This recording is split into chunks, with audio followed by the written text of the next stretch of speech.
peut-être. Alors, on va vous montrer comment faire un embout de câble de type RJ45 avec la norme T568A. Alors, vous avez besoin d'une pince à sertir, idéalement de qualité. Vous allez avoir besoin d'une pince à couper, qu'on appelle en mandarin un cutter. Vous avez besoin, idéalement, un outil comme celui-là, qui est un dénudeur de fil, qui sauve beaucoup de temps, qui va très bien. Et vous avez besoin, évidemment, d'embouts qui sont compatibles avec votre câble. Alors, moi, je travaille avec une catégorie 5E, donc j'ai acheté des connecteurs RJ45 de type 5E, donc catégorie 5E. Alors, je vais premièrement préparer mon câble pour faire mon embout. Alors, je place mon dénudeur de fil sur mon câble et je fais tout simplement un tour autour de mon câble. Je retire mon dénudeur de fil. Mon dénudeur de fil contient une lame de à peu près 1 mm de haut, ce qui est suffisant pour couper la gaine de plastique de mon câble. Toujours observer la base. Alors, approchez-vous pour aller voir si à la base des fils, il n'y a pas de fils qui sont coupés. C'est important. S'il y a un fil qui est coupé, où est-ce qu'on va voir le cuivre, à ce moment-là, on coupe et on recommence. On ne doit pas couper la gaine des câbles à l'intérieur. Deuxième étape. Deuxième étape, on va enlever les twists des câbles. Alors, il s'agit d'enlever on appelle ça des twists, hein? Les torsades, merci. Je cherchais le mot, puis il ne me venait pas à l'esprit. Alors, ce qui est important, c'est de ne pas juste enlever les torsades au bout des fils, mais vraiment le plus près possible de la gaine, de manière à avoir nos fils le plus libres possible. Autrement dit, vous ressemblez à, mettons, je sais pas, Bart Simpson qui s'est mis les doigts dans le 110 volts, puis là, ben, il y a les cheveux un peu dans tous les sens, comme ça, ou un savant fou. Par la suite, bien, il s'agit de placer grossièrement les câbles par rapport à soi dans l'ordre. Donc, on commence par le blanc-vert parce qu'on va faire un câble de type T568A. Donc, blanc-vert en premier, vert en deuxième. Puis, je vais commencer par la fin tout de suite parce que je vois que mon brun, il est tout de suite là. Fait que je vais déplacer mes bruns pour m'assurer qu'ils soient à droite. Et je vais essayer de travailler de manière à avoir un plan en 2D des 8 couleurs dans le bon ordre.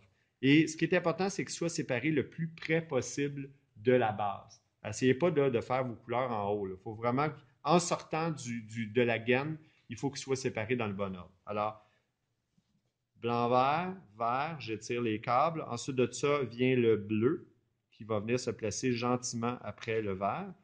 Ensuite, non, c'est pas vrai, pantoute, c'est le blanc-orange. Tant mieux, il était mieux placé. Donc, blanc-vert, vert, blanc-orange. Ensuite de ça, j'ai le bleu, blanc, bleu qui sont bien placés, mais le orangé est avant, voyez-vous. Fait que là, lui, là, il va falloir que je m'assure qu'il soit le coquin bien placé le plus près possible. Et là, vous avez vu, j'ai l'ordre des fils. J'écrase avec mon doigt la base des fils et je viens les placer parallèles les uns aux autres de manière à ce que je puisse avoir mes 8 fils côte à côte dans le bon ordre. Le brun a décidé de sacrer son camp. J'ai de la misère avec le brun là, ici. Vraiment l'étirer pour qu'il passe à droite de tout le monde. Et comme ça. Une fois que vous avez les 8 fils dans le bon ordre, il s'agit d'étirer le plus possible vos fils et de venir couper les fils à peu près à la distance d'1,5 cm avec le cutter. Approche-toi encore plus pour qu'on voit. Alors, vous allez placer vos fils dans le bon ordre.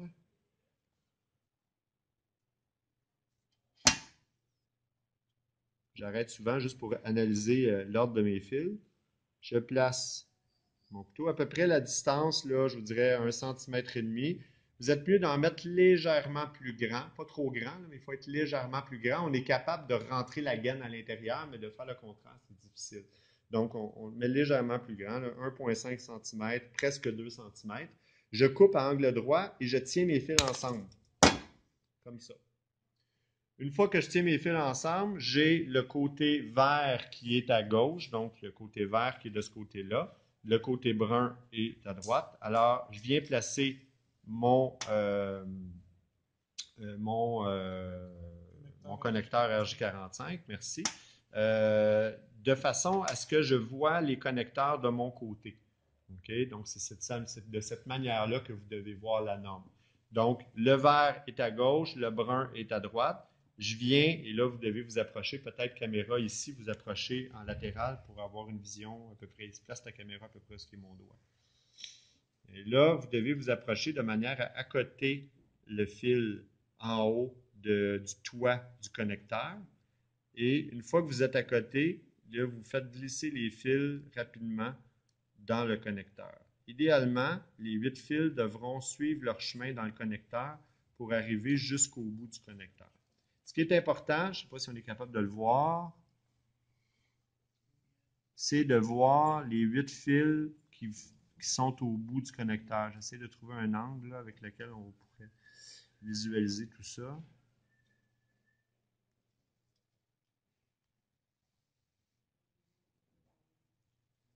On le voit sur le côté ici. Là. Je vais vous montrer sur le côté, on le voit mieux. Fait que vous voyez le fil brun à l'intérieur. Le fil brun va jusque là, ce qui correspond à peu près au bout du connecteur. Ce qui est important, c'est de s'assurer que le fil soit coupé par les connecteurs à l'intérieur. Donc, une fois que je suis certain que ça va bien, je me concentre sur la gaine.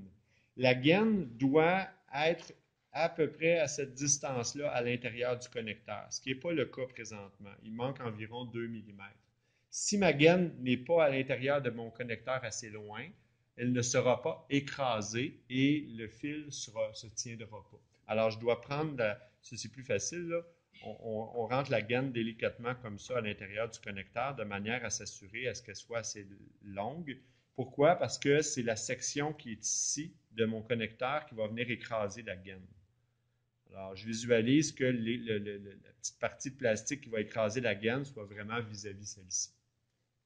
Une fois que ça c'est fait, que tout est beau, que l'ordre des fils est confirmé visuellement, à ce moment-là, on utilise la pince à sertir. On va évidemment entrer notre câble du bon côté.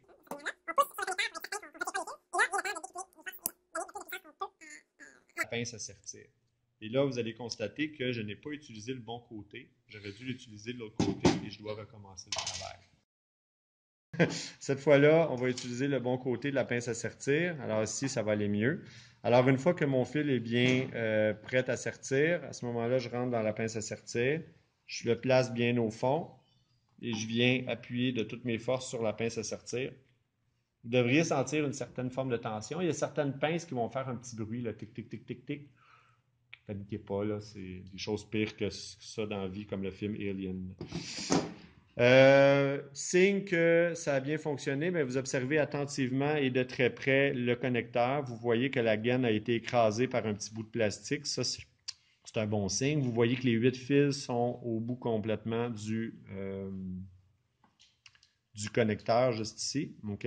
On devrait aussi percevoir les 8 fils au bout. Je ne sais pas si dans la caméra on les voit, là, mais à l'œil, on les perçoit. Ouais.